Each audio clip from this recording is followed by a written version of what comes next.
도우는 크신 은혜가 여러분과 함께 하시길 축복합니다. 주님의 종과도 함께 하시기를 바랍니다. 자, 우리 앞뒤에 계신 분들 에게도 또 옆에 있는 분들에게도 주님의 평강을 인사하십시오. 시작. 주님의 평강이 집사님들에게도 함께 하시기를 바랍니다. 안녕하세요. 마우스를 잘 주세요. 오늘은 우리 제자가 되는 길이라는 말씀을 가지고 우리 함께 말씀을 나누겠습니다. 이 말씀을 나누기 전에 우리 믿음으로 함께 같이 선포하겠습니다. 다 같이 시작. 성경은 하나님의 말씀입니다. 오늘도 하나님께서 주님의 말씀의 종을 통해 이 성경의 진리를 나에게 선포하실 것입니다. 아멘. 제자가 되는 길. 오늘 우리가 읽었던 시편 교동문을 보면 하나님께서 다윗의 마음을 아주 후련하게 하였음을 우리가 알고 있습니다. 뭐라고 얘기하냐면 다윗은 믿었어요. 어떤 믿음이 있었냐면 하나님은 나를 붙드시는 분이요 나를 도우시는 분이라는 것을 나는 믿습니다. 그런데 이 믿음에는 뭐가 있냐면 경험이 있어요. 한두 번이 아니었습니다. 너무 많은 거예요. 그러니까 다윗이 하나님께 그럽니다. 하나님, 내가 비록 힘들지만 하나님 저 원수의 팔을 꺾어서서 그러는 거예요. 제가 이것을 묵상하면서 너무 기분이 좋더라고요. 우리가 여러분 싸우면 뭘로 맞겠습니까? 손으로 맞지 뭘로 맞아요. 이 사람들도 생각했습니다. 공격할 때 창과 칼을 드는 게 무엇이냐? 손 아니겠습니까? 그러니까 다윗은 하나님께 얘기합니다. 하나님, 내가 저 적군과 싸워야 하니까 하나님 저들의 팔을 꺾으소서. 나는 여러분들을 괴롭히는 그 어떤 것들의 팔을 꺾여지는 역사가 있기를 축복합니다.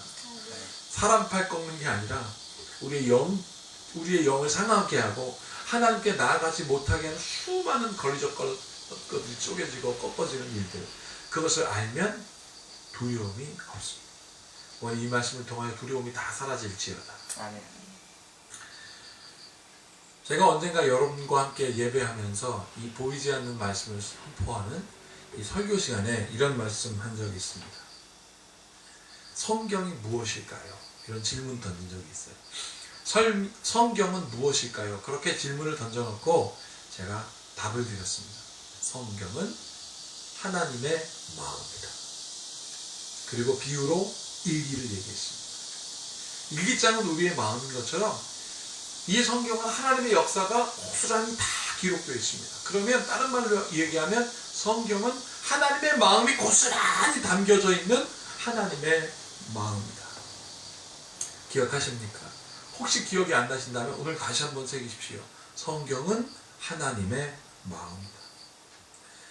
그래서 그 하나님의 마음을 고스란히 담아놨기 때문에 사람들은 이것을 뭐라고 얘기하냐면 정경이다. 정경.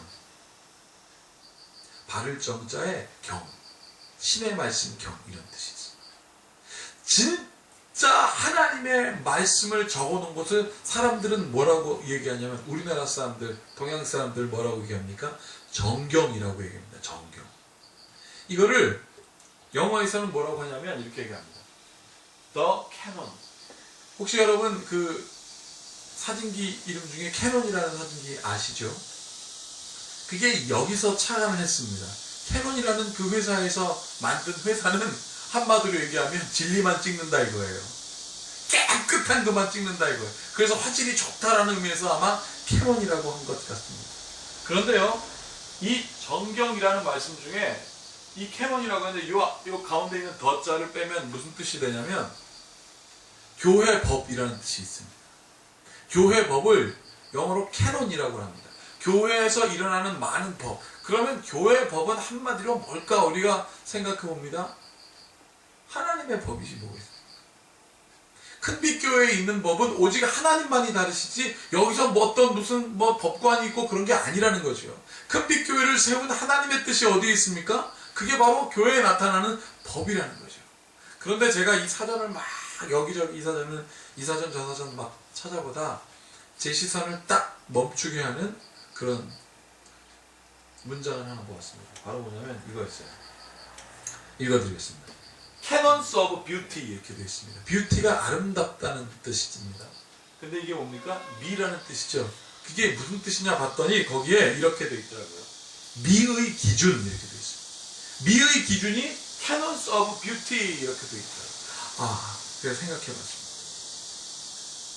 진짜 말씀, 정경이 하나님의 마음이라고 한다면 그것이 교회 법이라고 하는데 세상에서는 canons of beauty라는 것을 미의 기준이라고 하는구나. 아름다움의 기준이 어디 있는가 다시 한번 발견하게 되는 거예요. 제가 이것을 해석해 보니까 아름다움의 기준, 미의 기준은 바로 어디 있었냐면 하나님의 마음에 있었다. 나는 오늘 이 일부 예배에 참석한 여러분들을 하나님이 기뻐하신다는 사실을 믿으시기를 축복합니다. 아멘.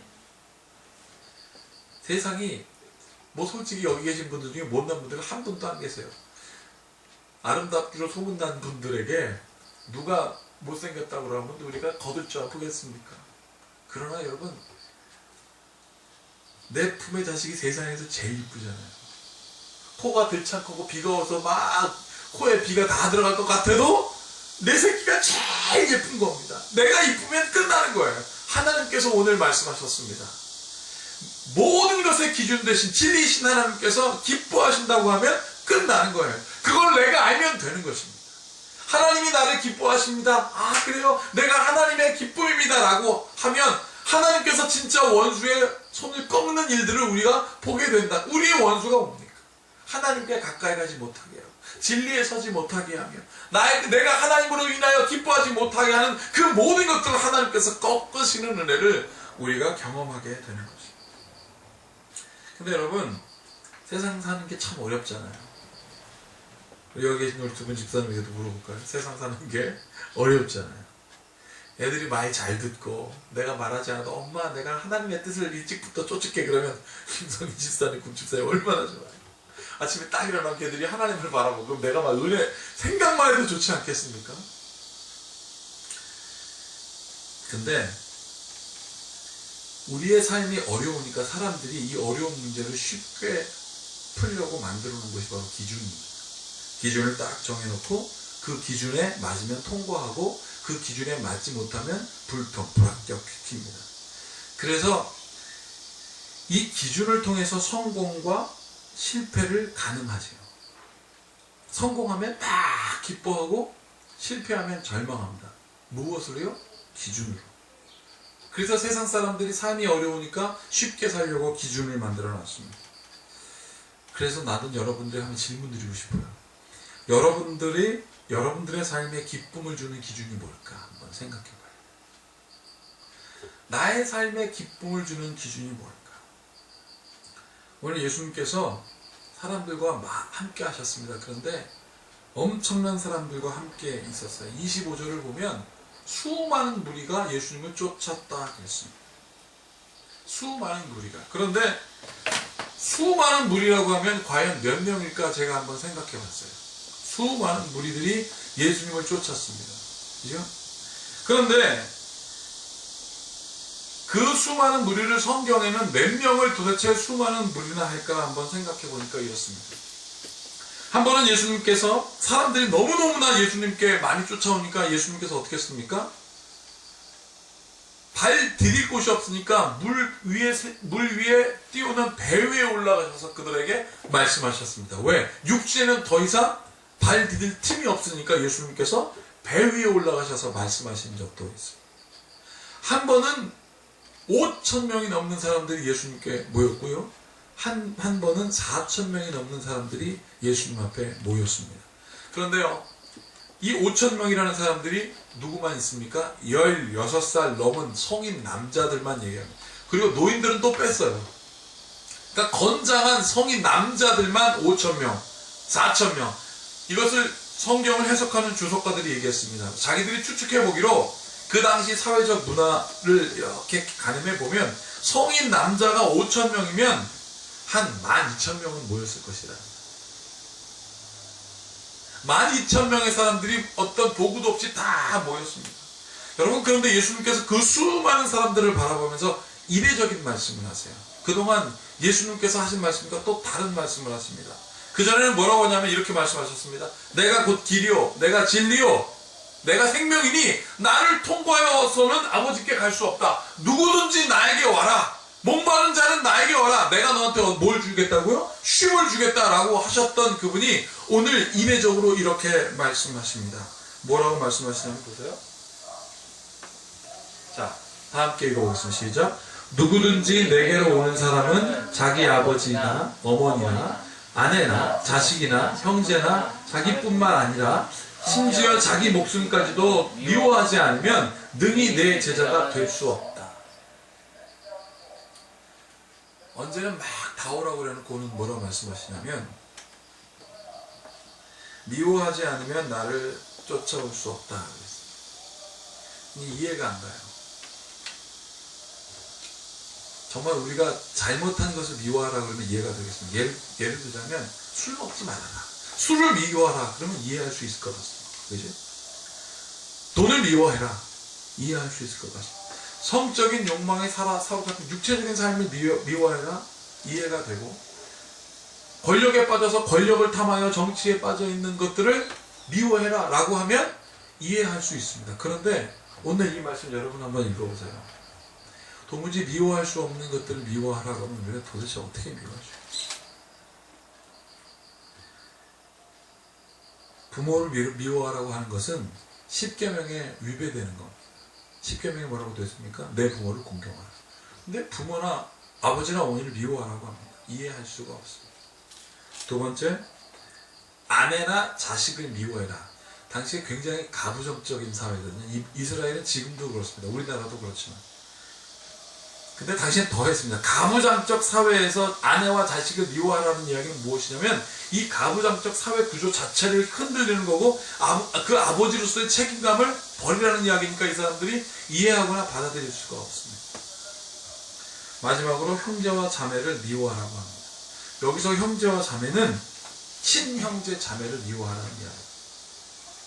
그러면 한마디로 가족을 미워하라는 겁니다. 있을 수 없죠. 근데 마지막으로 뭐라고 말씀하냐면 이렇게 말씀하죠. 심지어 뿐만 아니라 심지어 자기 목숨까지도 미워하지 않으면 능히 내 제자가 될 수 없다. 심지어 자기 목숨까지도 미워하지 않으면 내 제자가 될 수 없다. 근데 이 말씀은 또 이해할 수 있을 것 같아요. 왜냐하면 예수님을 바라볼 때 나는 제자니까, 제자는 무슨 뜻이라고 제가 말씀드렸습니까? 제자라는 원어의 뜻은 스승을 위하여 목숨을 버리기까지 스승의 뜻을 따르는 사람, 이게 제자예요. 그러니까 이 말씀은 이해할 수 있을 것 같은 거예요. 그래, 나는 당신이 스승이고 나는 당신의 제자니까 내가 목숨을 버려서 당신을 따르는 걸 맞는데, 이해가 안 가는 건 뭐예요? 부모님을 어떻게 어겨? 10계명에 위배되는데 내 아내와 처자식을 어떻게 미워해? 내 형제와 자녀를, 이게 막 둘이 막 부딪히니까 지금 어려웠습니다. 예수님의 이 말씀에 반기를 들고 문제를 제기할 것이 너무너무나 많아진 거예요. 뒷부분은 알겠는데 앞부분은 이해가 안 가는 거죠. 사랑하는 여러분, 왜 반기를 들고 문제가 생겼을까 우리가 한번 생각해 봐야 돼요. 그 이유는 아주 간단해요. 반기를 들고, 이게 도대체 예수님 이해할 수가 없습니다. 한마디로 얘기하면 이렇게 반기를 들고 예수님께 막 저항하는 이유는 몰라서 그런 거예요. 몰라서. 이 말씀의 뜻은 모르니까 그렇습니다. 제가 지난 주일날 말씀드렸던 거 기억합니까? 자취자리에 주인이 초청했을 때 맨 앞자리에 앉지 말고 뒷좌석에 앉아라. 의미는 뭐라고요? 주인의 뜻을 알아라는 거잖아요. 오늘 예수님께서 이 말씀을 또 한 번 하고 계십니다. 첫 번째, 주인의 뜻은 뭐냐 이거예요. 주인의 뜻을 제대로 알아야 너희가 한다는, 이 말씀은 무엇이냐면 주인의 뜻, 보세요. 무엇을 하지 않으면 능히 제자가 될 수 없다. 여기 무엇 빨간 걸로 계속 물결 표시되어 있는 게 바로 뭐냐면 주인의 뜻을 알지 못하면 능히 제자가 될 수 없다. 능히 제자가 될 수 없다고 성경에서 지금 3번이나 얘기했습니다. 능히 제자가 될 수 없다. 능히 제자가 될 수 없다. 네가 아무리 제자가 되려고 해도 제자가 될 수 없다가 무슨 얘기냐면 능히 제자가 될 수 없다. 그러면 주인의 뜻, 첫 번째 잘 들어보십시오. 주인의 뜻은 도대체 무엇일까? 주인의 뜻은 이것입니다. 주인의 뜻은 그들과 나는 지금 함께하고 싶다. 주인의 뜻. 두 번째, 주인의 뜻은 무엇이냐면 주인이 주는 은혜를 누려라. 주인이 주는 은혜를. 세 번째는 뭐냐면 주인이 주시는 은혜가 가장 온전하고 가장 가치가 있고 주인과 함께 있는 것이 가장 안전하니까 주인의 뜻을 알라. 그래서 오늘 예수님께서 말씀하십니다. 그래서 길이요 진리요 생명이라고 얘기합니다. 그게 가장 가치 있고 가장 온전하면 가장 안전하니까 어떻게 해요? 주인의 뜻을 너희는 나와 함께 있어라. 나는 여러분들 이것을 먼저 아는 여러분들과 축복합니다. 아멘. 하나님 내가 그 뜻을 알게 합니다. 그 다음에 여러분 주인의 뜻이 이렇다면 주인의 마음은 뭔지 아세요? 주인의 마음이죠. 주인의 마음은 이것입니다. 주인이 부르면 핑계대지 말라는 거예요. 하나님 주인이 부르셨으면 주인의 마음은 뭐냐면 내가 너희를 부르면 하나님 내가 장가 가야 되기 때문에 혼인잔치가 앞으로 있기 때문에 못 가겠습니다 라고 핑계대지 말라. 두 번째는 하나님 내가 너무 바빠가지고 할 일이 많기 때문에 주님께 갈 수가 없습니다 라고 말하지 말라. 그리고 마지막 세 번째는 뭐냐면 하나님 내가 소를 살았는데 그 소 어떻게 혼자 밥을 먹겠습니까? 소에 밥도 먹여야 되고 똥도 치워줘야 되고 우리 깡도 마늘이 너무너무나 바빠서 내가 주님께 갈 수 없습니다 라고 말할 때 주님께서 뭐라고 말씀하시면 주님의 마음은 이것입니다. 네가 스스로 내 복을 찾으려고 내 스스로 내 복을 찾으려고 노력하지 말아라. 나에게 오라. 그러면 내가 너를 쉬게 하리라. 이 주님의 마음인 거예요. 여러분들의 자녀들이 세상에 나가서 고생하는 거 상상만 해도 싫은 것이 주님의 마음과 똑같습니다. 왜 월요일부터 주일까지 있고 전 세계에 수만 지금 한 20억 정도 된다 그러죠. 이 수많은 사람들이 왜 일주일에만 한 번을 꼭 쉴까요? 일주일에만 꼭 한 번은 쉬어야 돼요. 왜 그럴까요? 그게 필요하니까 그렇습니다. 그게 뜻인 거예요. 그게 인간의 마음은 다 똑같아요. 일주일이 지나면 일주일 중에 하루는 꼭 쉬고 싶은 게 인간의 마음. 그리고 그렇게 쉬는 게 가장 안전하고 가치 있다는 걸 인간이 알기 때문에 일요일을 빨간 글씨로 해놓고 전 세계 사람들이 다 놉니다. 그런데 오늘 주님께서 우리에게 뭐라고 말씀하십니까? 주일이 되면 예배드리러 주일 성수하라라고 말씀하십니다. 왜 그럴까요? 주인의 뜻과 마음대로 제가 설명해 보겠습니다. 그게 가장 가치 있고 그게 가장 온전하며 그게 가장 안전한 길이기 때문에 주님께서 주일 성수하여 예배하라. 이게 전부입니다. 이게 그냥 끝이에요. 여기에는 글자 한 글자 틀리지도 않고 여기 한 점획 하나 찍을 수도 없을 만큼 이게 전부입니다. 여기에는 증거가 너무너무나 많아요. 제가 그냥 너무너무나 많다고만 표현하기가 좀 부족합니다.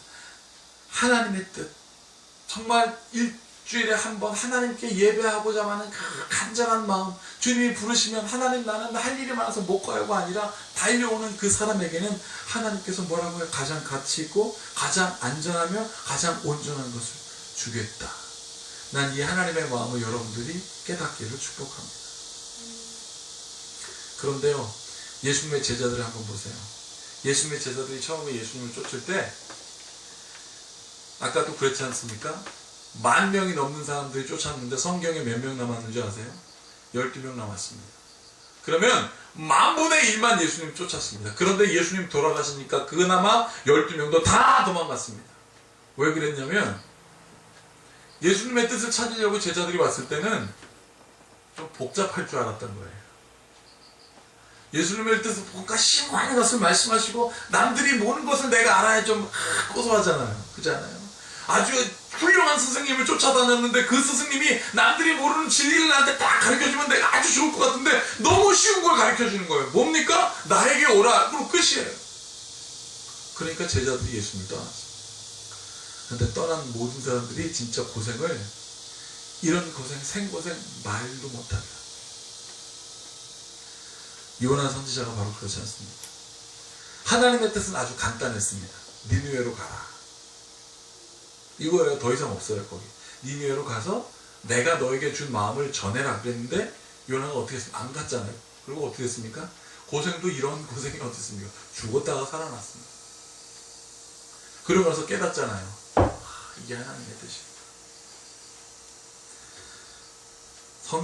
성경은 하나님의 마음인데요. 그 하나님의 마음을 잘 담아둔 게 여기 있습니다. 이거 벌써 나와. 위로 좀 올려주세요. 자, 이사야 43장 7절에 이런 말씀입니다. 다 함께 같이 읽어보겠습니다. 시작. 내 이름으로 불려지는 모든 자, 곧 내가 내 영광을 위하여 창조한 자를 오게 하라. 그를 내가 지었고 그를 내가 만들었느니라. 하나님의 영광으로 만들어진 모든 것들은 어떤 사람이냐면 내 이름으로 일컫는 사람들. 그래서 예수님께서 이렇게 말씀하신 겁니다.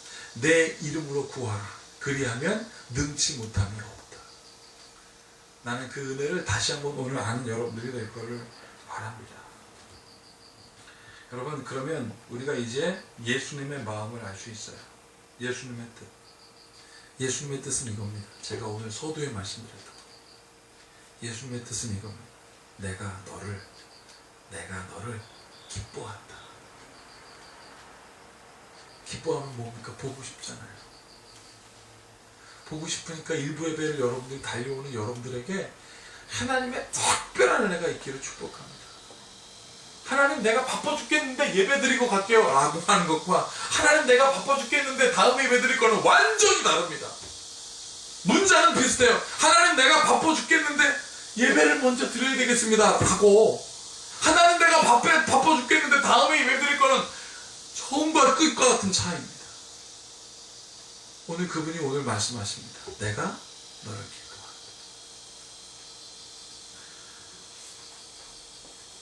사도 바울이 이거를 아는 거예요. 사도 바울 선생은 이걸 알았습니다. 사도 바울은 너무너무나 똑똑한 사람. 그래서 그 사람이 하나님의 뜻을 쫓아다녔잖아요. 성경을 꿰습니다. 그 사람은. 정경을 다 알고요. 공부를 얼마나 많이 하는지 몰라요. 그런데 그 사람이 마음에 후련함이 없어요. 왜? 복잡하기만 한 거예요. 너무너무 복잡한 겁니다. 그런데 어느 날 그 다메섹이라는 언덕에서 예수님 만났죠. 바울아, 아니 사울아, 너 왜 네가 나를 핍박하느냐? 당신 누구십니까? 그랬더니 뭐라고 해요? 나는 네가 핍박하는 예수다. 이게 뭘까요? 김성희 집사님이 우리 남규한테 남규야 네가 왜 나를 핍박하느냐? 그럼 남규가 이해하겠습니까? 이해 못하는 거예요. 사도 바울도 똑같습니다. 당신 누구십니까? 나는 네가 나를 핍박하는 예수라. 그러니까 뭐라고 그럽니까? 예수님께서 네가 나를 핍박하는 예수라. 이게 무엇이냐면 김성희 집사님이 남규에게 남규야, 내가 너를 진짜 사랑하고 난 너를 보면 기쁘고 나는 너와 함께 기쁜데 왜 네가 나를 핍박하느냐는 거예요. 사랑하는 사울아, 나는 너를 기뻐하는데 네가 나를 핍박하느냐. 그때 사도 바울이 아무 말 못하고 팍 주저앉았습니다. 그날 이후로 사도 바울은 깨달았어요. 그래서 그가 이렇게 얘기합니다. 나는 내 삶의 모든 이유와 고난과 어려움과 환난과 핍박의 모든 것을 이겨내는 일체의 비결을 내가 배웠다. 알았다. 그게 무엇입니까? 예수님은 나를 기뻐한다. 그래서 데살로니가전서 5장에서 뭐라고 했습니까? 항상 기뻐하라, 쉬지 말고 기도하라, 범사에 감사하라. 이는 그리스도 예수 안에서 뭐라고요? 너희를 향한 하나님의 뜻이다. 그럼 하나님은 이겁니다. 나는 너희를 기뻐한다. 기뻐한다니까 와야죠. 그 기쁘신 하나님을 매일매일 체험하는 여러분들 걸 축복합니다.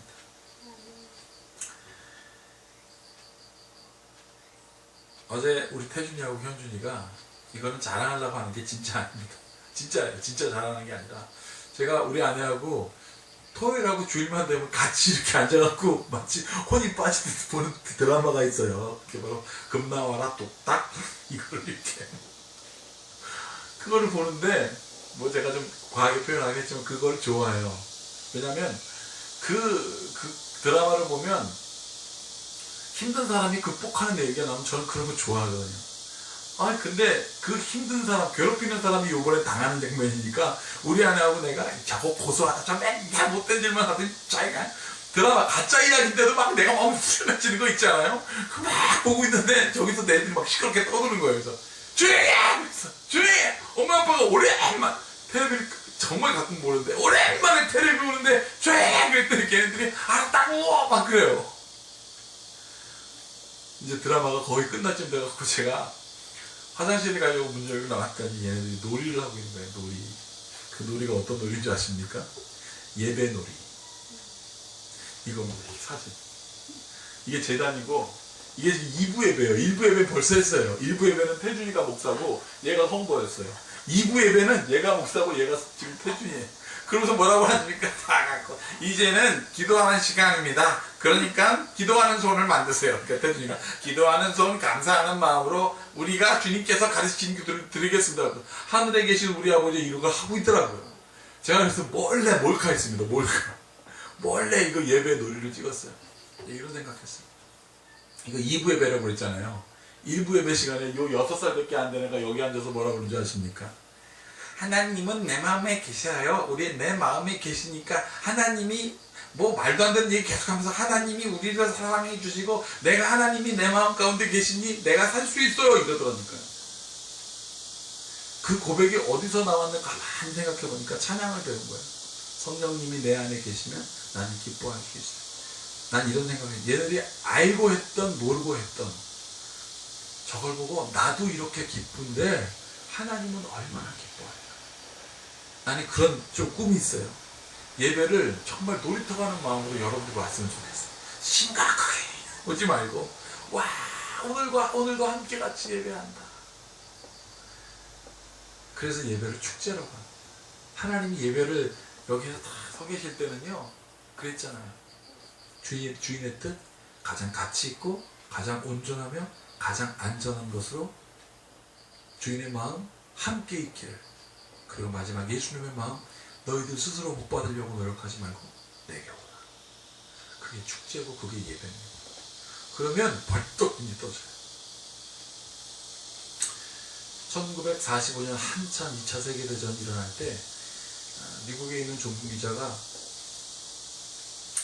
비행기 타고 쭉 저 에베레스트산 근방을 넘어 불시착을 했습니다. 그리고 히말라야 산맥에 이제 비행기가 떨어졌죠. 근데 이 사람이 다 죽고 혼자 남은 거예요. 그리고 종군 기자니까 카메라가 있겠죠. 식량도 하나도 없는데 죽을 것 같은 거예요. 근데 그 사람이 이렇게 얘기했습니다.